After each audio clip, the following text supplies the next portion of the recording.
दोस्तों मेरा आप सभी से एक सवाल है। शायद आपने इस सवाल पे कभी सोचा हो।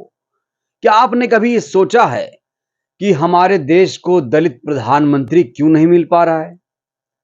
आपको ये पता है कि ब्राह्मण बन चुका है प्रधानमंत्री, अगड़ी जाति का बन चुका है, पिछड़ी जाति का बन चुका है, लेकिन दलित समुदाय से अभी तक भारत देश को प्रधानमंत्री नहीं मिल पाया और यह देश का दुर्भाग्य ही है। और इसीलिए बाबा साहेब का सपना अभी तक अधूरा है। एक चीज आप याद करिए, 60 सालों तक इस देश में कांग्रेस पार्टी ने राज किया, 15 साल तक बीजेपी ने शासन किया, लेकिन इन दोनों पार्टियों ने दलित समुदाय से प्रधानमंत्री नहीं बनाया। राष्ट्रपति बना दिए गए, क्योंकि राष्ट्रपति तो एक गुलदस्ता होता है, उसका कोई औचित्य है नहीं, वो सिर्फ और सिर्फ दस्तखत करने के लिए है। लेकिन जो देश को चला रहा असली रूप में वो है प्रधानमंत्री। लेकिन अभी तक अफसोस है कि देश को दलित प्रधानमंत्री नहीं मिल पाया। लेकिन 2024 में यह सपना साकार हो सकता है। कैसे? दोस्तों आज मैं इस वीडियो में विस्तार से इस पर बातचीत करने वाला हूं। दोस्तों एक बड़ी खबर आ रही है, आपको याद दिला दूं। मुंबई में महागठबंधन की बैठक, इंडिया महागठबंधन की जो बैठक थी 25 से 26 अगस्त के बीच ये बैठक होने वाली थी, लेकिन ये बैठक टल सकती है। कहा जा रहा है कि सितंबर में बैठक होगी। पहले बैठक हुई थी 23 जून को पटना में, उसके बाद बेंगलुरु में। आपको पता है विपक्षी एकता के सूत्रधार कौन है? विपक्षी एकता के सूत्रधार हैं माननीय नीतीश कुमार। ये वही नीतीश कुमार हैं जिन्होंने बहन कुमारी मायावती जी को नजरअंदाज किया। दोस्तों आपको याद दिला दूं, इंडिया गठबंधन में दो पार्टियां मुख्य रूप से नहीं है, ना तो बसपा है और ना ही AIMIM है। यानी दलित और मुस्लिम चेहरे इंडिया गठबंधन से पूरी तरीके से गायब हैं। लेकिन कोशिश शुरू हो गई है, कोशिश शुरू हो गई है। इंडिया गठबंधन लगातार मनाने की कोशिश कर रहा है और वो चाह रहा है कि सितंबर में जब बैठक हो तो वहां पर उपस्थिति दर्ज कराएं बहन कुमारी मायावती। बसपा सुप्रीमो मुंबई की बैठक में जाएंगी, ये बहुत बड़ा सवाल है। इस पर लोग अभी से चर्चा कर रहे हैं, लोगों में क्यूरियोसिटी आ गई है, क्योंकि बहन जी अगर उस बैठक में जाएंगी तो जान लीजिए कि इस बार 2024 में प्रधानमंत्री बनना तय है। 2024 में बीएसपी सुप्रीमो के लिए दिल्ली दूर नहीं होगी। और दोस्तों 2024 में दलित प्रधानमंत्री का सपना भी पूरा हो सकता है।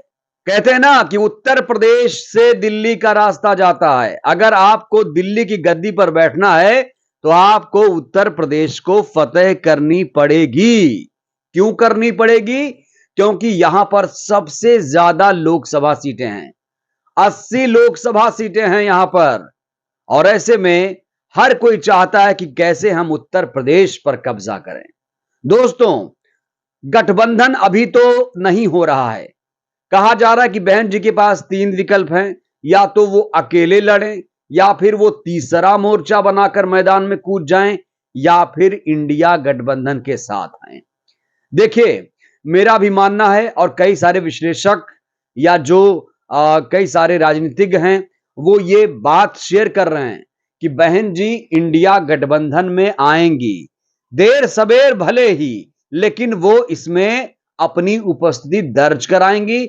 लेकिन अभी बहन जी ने एनडीए और इंडिया से दूरी बनाकर रखी है। लेकिन दोस्तों मैं आपको बताऊं, पुख्ता जानकारी है कि बहन जी को अब लगातार मनाने की कोशिश की जा रही है।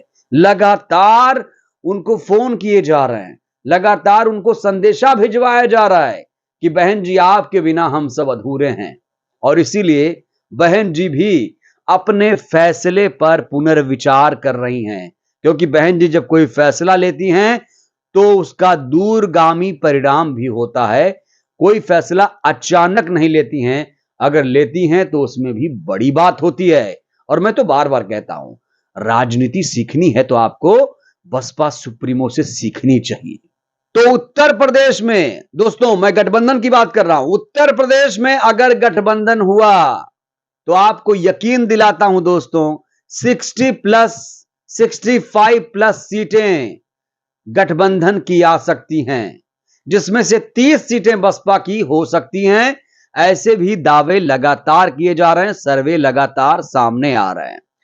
अब उत्तर प्रदेश में बीजेपी 20 पर सिमट जाएगी तो जाहिर तौर पर उत्तर प्रदेश पर कब्जा हो जाएगा बहन कुमारी मायावती जी का। और अगर ऐसा हुआ तो बहन कुमारी मायावती जी पीएम पद पर दावा ठोक सकती हैं। पीएम पद पर दावा करने की स्थिति में वो आ जाएंगी और यहीं से होगा खेल शुरू। क्योंकि बात इतनी नहीं है, आपको यह भी याद दिला दूं कि सिर्फ बहन कुमारी मायावती जी ही प्रधानमंत्री पद की उम्मीदवार नहीं है। 4 मुख्य चेहरे हैं जो प्रधानमंत्री बनने का ख्वाब देख रहे हैं। सबसे पहला नाम आता है जो इंडिया के विपक्षी गठबंधन के सूत्रधार हैं, बिहार के मुख्यमंत्री नीतीश कुमार। ये खुद को प्रधानमंत्री मटेरियल मान रहे हैं, लेकिन दोस्तों ये प्रधानमंत्री नहीं बन सकते। क्यों नहीं बन सकते, मैं आपको बताता हूं। देखिए, ये एक क्षेत्रीय पार्टी के नेता हैं। इनका जो पहचान है सिर्फ एक बिहार में ही है। इनकी पार्टी सिर्फ बिहार में परफॉर्म करती है, इसलिए एक क्षेत्रीय नेता के साथ इंडिया गठबंधन तो इनके साथ बिल्कुल भी नहीं जाना चाहेगा। दूसरे दावेदार हैं केजरीवाल जी। अब केजरीवाल जी उभरते हुए नेता तो हैं, लेकिन इनके साथ दिक्कत यह है कि इनके ऊपर बहुत सारे आरोप भी लगते हैं। कई बार कहा गया कि ये आरएसएस के एजेंट हैं, ये बीजेपी की बी टीम है। कई बार ऐसे आरोप लगे। और देखिए, इनके उतने सांसद भी नहीं हैं। अभी नई पार्टी है, प्रदर्शन कर रही है। और ऐसे में केजरीवाल प्रधानमंत्री पद की दावेदारी करेंगे तो उन्हें इंडिया गठबंधन सपोर्ट नहीं करेगा, क्योंकि केजरीवाल का जनाधार उतना नहीं है जितना कि मायावती जी का। दोस्तों, तीसरे व्यक्ति की बात करते हैं। तीसरे व्यक्ति ये हैं शरद पवार। शरद पवार की तो बात ही अलग है। एनसीपी टूट गई है, पार्टी कमजोर हो गई है। हाल ही में प्रधानमंत्री से मुलाकात की, गलवहियां कर ली, और ऐसे में इनकी विश्वसनीयता पर भी सवाल खड़े हो रहे हैं। ये भी एक क्षेत्रीय पार्टी के नेता हैं, इनको भी महाराष्ट्र से बाहर कोई नहीं जानता है। अब आइए चौथे किरदार पर। ये हैं ममता बनर्जी।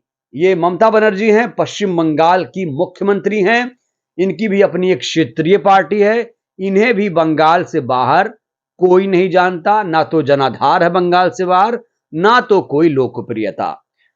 अब पांचवें व्यक्ति की बात करते हैं। आप कहेंगे राहुल गांधी। राहुल गांधी की बात करें तो दोस्तों आपको पता है कि कांग्रेस पार्टी ने पहले ही प्रधानमंत्री उम्मीदवार से खुद को अलग कर लिया है, और यहीं से एक सुगबुगाहट, एक संकेत मिलना शुरू हो गया है।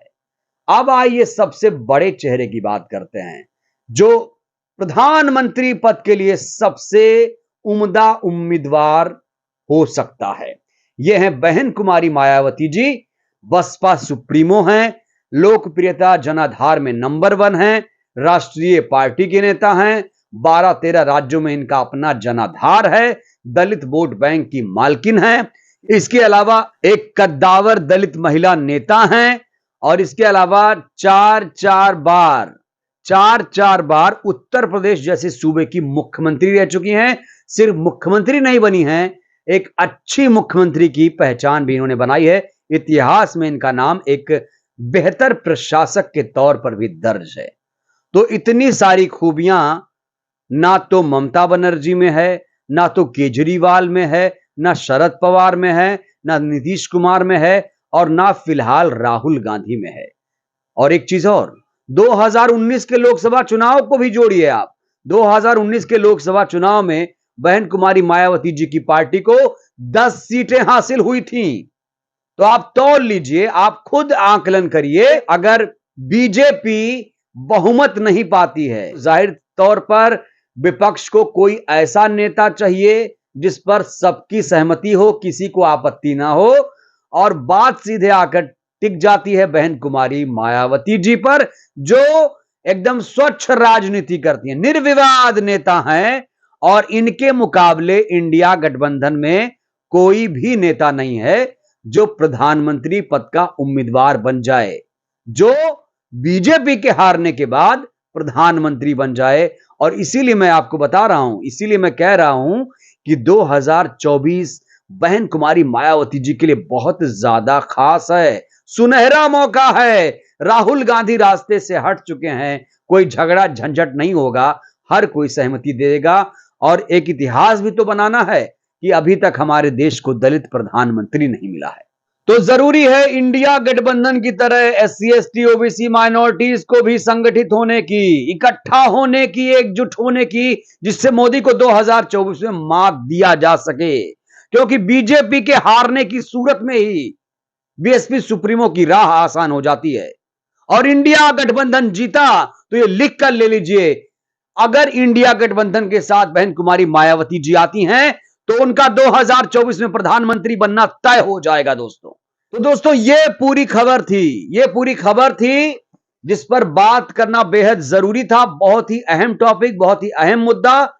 हर कोई चाहता है कि हमारे देश को दलित प्रधानमंत्री मिले, जिससे जो संवैधानिक अधिकार हैं दलित मुसलमानों के खास तौर से कम लागू तो हो पाए। और शायद इसीलिए मनुवादी पार्टियों को यह डर लगता है कि कहीं एक दलित प्रधानमंत्री अगर बैठ गया गद्दी पर, दिल्ली की गद्दी पर, तो ये संविधान को लागू कर देगा। वैसे भी मायावती जी एकदम संवैधानिक नेता हैं, संविधान में पूर्ण आस्था विश्वास है। जाहिर तौर पर जिस तरीके से उन्होंने मुख्यमंत्री बनकर दिखाया, मुख्यमंत्री एक बेहतर मुख्यमंत्री बनकर दिखाया, उत्तर प्रदेश की मुख्यमंत्री रही, उसी तरीके से अगर ये देश की गद्दी पर बैठ गई तो यकीन मानिए देश की सूरत और सीरत, शक्ल, तस्वीर बदल जाएगी दोस्तों। ये मैं आपको लिख कर दे सकता हूं।